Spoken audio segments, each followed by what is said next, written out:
இப்போ பார்த்தீங்கன்னா நம்ம எண்ணெய் கரிசல் தான் கொடுக்க போகிறோம். இது பார்த்தீங்கன்னா தேங்காய். நம்ம பழைய வீடியோ நிறையா போட்டிருப்போம். இந்த கேன்லேருந்து தேங்காய் ஊற்றியிருப்போம். இது வந்து பார்த்தீங்கன்னா இழுப்பெண்ணெய், இது வந்து பார்த்தீங்கன்னா புங்கெண்ணெய். இப்போ எண்ணெய் தான் நம்ம கரைச்சி வச்சுருக்கோம். அடுத்தது இப்போ நம்ம காட்டுக்கு கொடுக்கறதுக்காக பாருங்கள், இதுக்குள்ளே தான் எண்ணெய் இருக்குது. நிறையா நண்பர்கள் வந்து கேட்டீங்க, இந்த மாதிரி எண்ணெய் கரிசல் கொடுக்கறதுனால மண்ணுக்கு என்ன நன்மை அப்படின்ட்டு. வாங்க பாருங்கள். இப்போ நீங்கள் பார்த்துக்கிட்டு இருக்கிறது நம்மளுடைய காடு. இதுக்கு வந்து நம்ம இயற்கை விவசாயத்தில் தான் பண்ணிக்கிட்டு இருக்கோம். கிட்டத்தட்ட இயற்கை விவசாயத்துக்கு வந்து 8-9 வருஷத்துக்கு மேலே ஆயிடுச்சு. அதில் வந்து நம்ம இந்த எண்ணெய் கரிசலை குறிப்பாக ஒரு 5 வருஷமாக 5 வருஷத்துக்கு மேலேயே இருக்குது நம்ம பயன்படுத்துகிறோம். அதில் வந்து பார்த்திங்கன்னா இந்த 2-3 வருஷமாக நம்ம வந்து எண்ணெய் கரைப்பானை வச்சு எண்ணெயை கரைச்சி பயன்படுத்திக்கிட்டு இருந்தோம். அதுக்கு முன்னாடி பார்த்திங்கன்னா இந்த காதி சோப்பு, பூந்திக்காய், இந்த மாதிரியான எண்ணெய் கரைப்பான்களை வச்சு கரைச்சி கொடுத்துக்கிட்டு இருந்தோம். அப்போ முழுசாக எண்ணெய் கரையிலைன்னா நமக்கு எப்படியா இருந்தாலும் அதனால் பாதிப்பு ஏற்படும். ஏன்னா எண்ணெய் கரையிலைன்னா என்ன ஆகுது அப்படிங்கிறதுக்காக நாம் வந்து இப்போ எண்ணெயை வந்து ஒரு லிக்யூட் மூலிமா எண்ணெய் கரைப்பான்னு சொல்லி அது இயற்கை தான், அது மூலிமா தான் நம்ம இப்போ கரைச்சி கொடுத்துக்கிட்டு இருக்கிறோம். பார்த்திங்கன்னா இன்றைக்கி நிறையா நண்பர்கள் கேட்டிங்க, அதற்காகத்தான் நம்ம இந்த வீடியோவை போடுறோம்.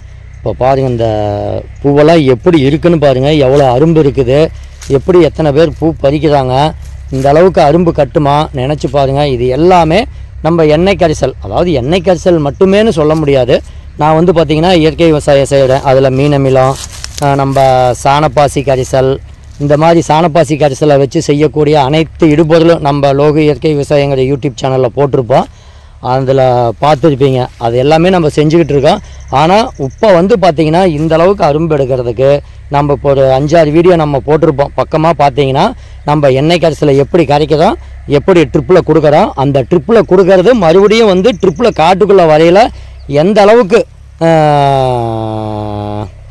எந்த அளவுக்கு நுரையோட அந்த எண்ணெய் பொதுன்ட்டு அந்த எண்ணெய் பாலோடு வர்றதை போட்டிருப்போம். ஏன்னா இந்த மல்லிகைப்பூக்கு நான் மெயினாக இந்த தடவை கொடுத்தது பூராமே ஃபுல்லாக இதுவே தான், எண்ணெய் கரிசல் தான் அதிகமாக கொடுத்தேன். ஒரு தடவை பார்த்திங்கன்னா வேப்பெண்ணெய், இந்த இழுப்பெண்ணெய், புங்கெண்ணெய் கொடுத்தேன், கடலெண்ணெய் கொடுத்தேன், தேங்காய் கொடுத்தேன், நல்லெண்ணெய் கொடுத்தேன், விளக்கெண்ணெய் கொடுத்தேன். அத்தனை வீடியோவும் நம்ம லோகு இயற்கை விவசாயங்கிற யூடியூப் சேனலில் போட்டிருக்கோம். கொடுத்ததுனால தான் நமக்கு இந்த ரிசல்ட்டு. அதாவது இப்போ வந்து பார்த்திங்கன்னா இன்றைக்கி நண்பர்கள் நிறையா பேர் என்கிட்ட கேட்குறது, ஆனால் இந்த மாதிரி நான் சில வீடியோக்கள்லாம் பார்த்தேன், அதில் வந்து எண்ணெயை கொடுத்தா எண்ணெயில் ஒரு சத்துமே இல்லை, அந்த எண்ணெய் போய் மண்ணை அடைச்சிக்கும், அந்த மண் கெட்டு போயிடும் அப்படின்னு நிறையா வீடியோ போடுறாங்க. நான் வந்து கூகுளில் பார்த்துட்டு தான் அவர் சொல்கிறேங்கிறாரு அப்படின்னு சொன்னாங்க அப்படின்னாங்க. ஆனால் ஒன்றுமே கிடையாது. அதாவது நான் என்னுடைய வீடியோ பார்க்குறீங்க அத்தனை பேர்த்துக்குமே புரியும். நீங்கள் எது செஞ்சாலும் நானே சொன்னாலும் சரி, அடுத்தவங்க வேறு யாராவது சொன்னாலும் சரி, நீங்கள் கொஞ்சம் காட்டுக்கு செஞ்சு பாருங்கள். ஏன்னா இன்றைக்கி வந்து விவசாயிகளை கெடுக்கிறதுக்குன்னே நிறையா பேர் இருக்காங்க. அது யாருன்னு விவசாயிகளுக்கே தெரியும், யார் யார் எப்படிப்பட்டவங்கன்ட்டு. உங்களை இப்போ இதுக்கு முன்னாடி ஒரு உதாரணம் பார்த்தீங்கன்னா ஒரே ஒரு வீடியோ தான் போட்டாங்க. என்ன வீடியோன்னு பார்த்தீங்கன்னா தர்பூசணிக்கு வந்து ஊசி போடுறாங்க அப்படின்னு சொல்லி போட்டாங்க. இன்றைக்கி பார்த்தீங்கன்னா தர்பூசணி வந்து எங்கேயாச்சும் விற்கிதா? இன்றைக்கி கிலோ 2 ரூபா 3 ரூபாய்க்கு கூட எடுக்கிறதுக்கு ஆள் இல்லை. இன்றைக்கி நம்ம ஏரியா, நாளைக்கு உங்களுக்கு தர்பூசணி வீடியோ அதுக்காகவே நம்ம ஒன்று போடுறோம். அத்தனை அவ்வளவும் காட்டுக்குள்ளேயே கிடக்குது, அப்படியே ட்ரக்கை விட்டு. ஏன்னா அடுத்த தடவை மறுபடியும் பயிர் பண்ணும்போது அது இடைஞ்சலாக இருக்கும் அப்படிங்கிறதுக்காக அவங்க அத்தனையும் ஆளை வச்சு அள்ளி வெளியே ட்ரக்கில் கொண்டு போய் கொட்டுறாங்க. பார்க்குறதுக்கே பரிதாபமாக இருக்குது. அந்த தர்பூசணியில் வந்து அவ்வளோ பாய்சன் இருக்குதுன்னு சொல்லி ஒரே ஒரு வீடியோ தான் போட்டாங்க. யார் வேணாலும் வீடியோ போட்டுருங்க, விவசாயிகளுக்கு சப்போர்ட் பண்ணுறதாவே போட்டுட்டு அதை வந்து நம்ம வரவேற்கிறோம். இப்போ நான் எப்படி போடுறேன், இதை கரைக்கிறேன், இப்படி கொடுக்குறேன், மண் என்னோடது இப்படி இருக்குது, எனக்கு இப்படி ஈல்டு வருது. இப்போ எங்கிட்ட எத்தனை பேர் பயிற்சிக்கு வராங்க, நான் எத்தனை விவசாயி பயிற்சி எடுத்துகிட்டு போய் வெற்றி பெறாங்க, அவங்களும் எனக்கு வீடியோ எடுத்து அனுப்புகிறாங்க. அதையும் நம்ம லோகு இயற்கை விவசாயங்கிற யூடியூப் சேனலில் போடுறோம். அந்த மாதிரி இப்போ அவங்க என்ன சரியில்லை மண்ணு கெடுதுன்னு சொல்கிறாங்கள, நேரடியாக விவசாயிகிட்ட போங்க. எத்தனை விவசாயிகள் இன்றைக்கி எண்ணெயை பயன்படுத்துகிறாங்க, அத்தனை விவசாயிகிட்டையும் போய் ஒரு பேட்டி எடுங்க. நீங்கள் எவ்வளோ நாளாக எண்ணெயை பயன்படுத்துறீங்க, அதனால் உங்களுக்கு என்ன லாபம் அப்படின்னு கேளுங்க. அது மாதிரி யாருமே செய்ய மாட்டாங்க. அவங்களுடைய யூடியூப் விளம்பரத்துக்கு அவங்க நான் தான் எல்லாம் தெரியும் அப்படின்னு நினச்சி போடுறவங்க தான்.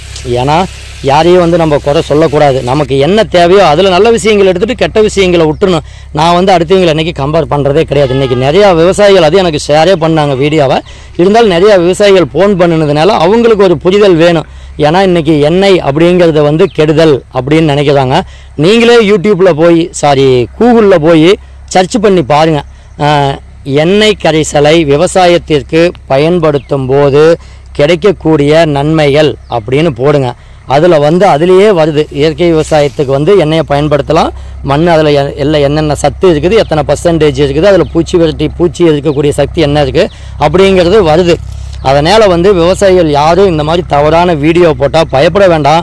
ரெண்டாவது நீங்கள் உங்கள் காட்டுக்கு கொஞ்சம் கொடுத்து பாருங்கள். சொல்கிறவங்க 1000 சொல்லிக்கிட்டு தான் இருப்பாங்க. அவங்களுக்கு தேவை என்ன, அவங்க காரியம் ஆனால் போதும், அவங்க யாருக்காக போடுவாங்க. அதுவும் நீங்களே சொல்கிறீங்க கமெண்டில் போட்டிருக்காங்கன்னா இந்த மாதிரி வந்து ஏட்டுச்சோறு கறிக்கு உதவாது அப்படின்னு பழமொழியே இருக்குது. அதைத்தான் நிறைய பண்ணியிருக்காங்க. இது மாதிரி அவ்வளோ கமெண்ட் போட்டிருக்காங்க. அதில் வந்து யாருமே எண்ணெய் கரிசல் கொடுத்து எனக்கு மண் பாதிச்சிருச்சு அல்லது என்னுடைய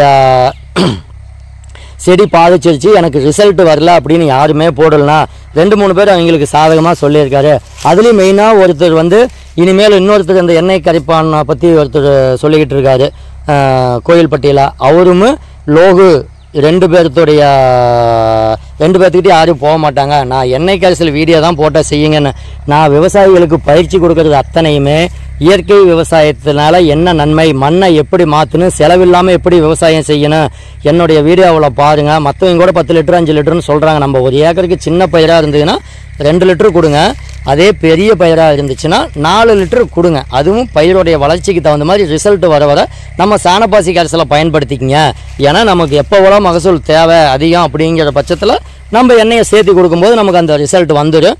மற்றபடி நம்ம செலவு இல்லாமல் இயற்கை விவசாயத்தில் நம்ம இடுபொருள் நம்மளே தயாரிச்சுக்கலாம். நம்ம லோகு இயற்கை விவசாயங்கிற யூடியூப் சேனலில் செலவே இல்லாமல் 0 பட்ஜெட்டில் ஈஸியாக இயற்கை விவசாயம் எப்படி செய்யணும் அப்படிங்கிற விஷயத்தை நம்ம நிறையா போட்டிருக்கோம். அதனால் வந்து நீங்கள் யாரும் அதை பற்றி கவலைப்படணுங்கிற அவசியமே இல்லை. சொல்கிறவங்க சொல்லிட்டு போட்டும், நீங்கள் யார் சொல்கிறதையும் கேட்க வேண்டாம். நான்லாம் அப்படி அடுத்தவங்க சொல்கிறத கேட்குற மாதிரி இருந்தால் இந்த அளவுக்கு வளர்ச்சிக்கே ஆயிருக்க முடியாது. இன்றைக்கி இயற்கை விவசாயம் அப்படின்னா என்னானே தெரியாத நான் வந்து இன்றைக்கி இயற்கை விவசாயத்தை வந்து மக்கள் இடத்துல எடுத்துக்கொண்டு போய் சேர்த்துறது இல்லாமல் அவங்களுக்கு எல்லாமே நம்ம சொல்லி கொடுக்குறோம். அந்த அளவுக்கு வர்றோம்னா நம்மளுடைய முயற்சி நம்மளுடைய தேடுதல் என்றைக்கும் ஒரு விவசாயிக்கு தேடுதல் இருக்கணும். எங்கிட்டே ஃபோன் பண்ணி கேட்பாங்க, அதை சொல்லிக் கொடுங்க, இதை வாங்க நேரில் வாங்க, நம்ம இடத்த பாருங்கள், நம்ம செய்யக்கூடிய இடுபொருள் என்ன எல்லாமே பாருங்கள். அப்போ தான் உங்களுக்கு ஒரு அடுத்த கட்ட தேடுதலுக்காக நம்ம அடுத்த கட்டத்துக்காக நம்ம நகர்ந்து போக முடியும். நம்ம எதையுமே செய்யாமல் ஃபோன்லேயே சொல்கிறத கேட்டுட்டு இன்றைக்கி நிறைய விவசாயிகள் அதை தான் செய்கிறாங்க. அந்த மாதிரியே வேண்டாம். நீங்கள் எதுவாக இருந்தாலும் உங்கள் காட்டில் நீங்கள் செஞ்சு பாருங்கள். செஞ்சு பார்க்கும்போது செய்யும்போதே உங்களுக்கு அதில் என்ன நன்மைகள் என்ன தீமைகள் இதில் ரிசல்ட் இருக்குதா இல்லையாங்கிறது தெரிஞ்சு போயிடும். அடுத்தவங்க சொல்லி தான் நம்பணுங்கன்னே கிடையாது. விவசாயத்தை பொறுத்த வரைக்கும் அடுத்தவங்க பற்றி கேட்கவே கூடாது. நல்லா ஆரம்பத்தில் யூடியூப்பை பார்த்து தான் ஏகப்பட்ட எனக்கு நாட்களும் மாத கணக்கு வருஷ கணக்கிலே வேஸ்ட் ஆனோம்னு நம்ம வீடியோவே போட்டிருப்போம். கிட்டத்தட்ட 3-4 வருஷத்துக்கு முன்னாடியே அந்த வீடியோவெல்லாம் போட்டாச்சு. அதனால் விவசாயிகள் வந்து எதையுமே சிந்திக்காமல் செயல்படாதீங்க. நீங்கள் கொஞ்சம் காட்டுக்கு இதுன்னு இல்லை, வேறு யார் எது கொடுத்தாலும் இன்றைக்கி இடுபொருள்லாம் நிறையா வந்துருச்சு. இன்றைக்கெல்லாம் வந்து அமெரிக்கன் டெக்னாலஜி ஜப்பான் டெக்னாலஜி அப்படின்ட்டு இன்றைக்கெல்லாம் இந்த இயற்கை விவசாயத்தில் பூ விவசாயம் காய் விவசாயம் செய்கிறதெல்லாம் கஷ்டம். அப்படிப்பட்ட விவசாயம் நம்ம செஞ்சுட்டு அதாவது வேறு ஒரு தொழில் பண்ணுறவங்க பார்த்திங்கன்னா அந்த தொழிலில் லாஸ் ஆகுது அப்படின்னா அடுத்த செகண்டு அவங்க அந்த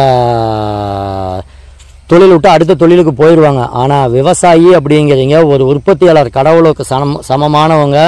தான் எந்த சூழ்நிலைக்கு போனாலும் விவசாயம் தான் செய்வேன், விவசாயத்தை விடமாண்டா, இதுதான் என்னுடைய குலதெய்வம் குலத்தொழில் அப்படின்ட்டு செய்கிறாங்க. அந்த மாதிரி விவசாயிகளை வந்து உங்களுடைய அனுபவத்தால் விவசாயிகளுக்கு முடிஞ்ச வரைக்கும் சப்போர்ட் பண்ணலாம். அதே விவசாயிகளை திசை திருப்பவோ அல்லது மற்ற எதுக்கோ போகக்கூடாது. அதாவது இன்னொரு கருத்தை நான் சுருக்கமாக சொல்கிறேன்.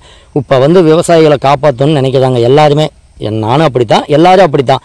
அப்போ நீங்கள் இதில் உள்ள பிரச்சனையை சுட்டி காட்டிட்டீங்க.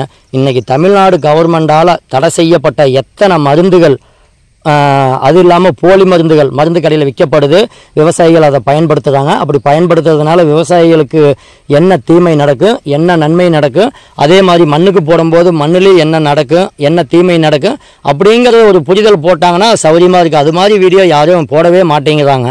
அதாவது இந்தந்த மருந்து இது இவ்வளவு பயன்படுத்துகிறாங்க, இதனால் இந்த நன்மை, இதுக்கு இவ்வளோ நோய் வரும் அப்படின்ட்டு அது மாதிரி போட்டாங்கன்னா இன்னும் விவசாயிகளுக்கு சந்தோஷமாக இருக்குது. ஏன்னா இன்றைக்கி ஒவ்வொன்றிலையும் விவசாயத்தில் வந்து இதை செஞ்சால் கெடுதல் அப்படின்னு சொல்கிறாங்கன்னா அதை நம்ம சந்தோஷமாக ஏற்றுக்கிறோம். அது உண்மையாக சொல்லணும். அவங்க வந்து அவங்களுடைய காட்டில் செஞ்சு பார்த்துட்டு விவசாயிகிட்ட சொல்லணும். அதை மாதிரி இருந்தால் கண்டிப்பாக அவங்கள நம்ம வரவேற்போம். நன்றி.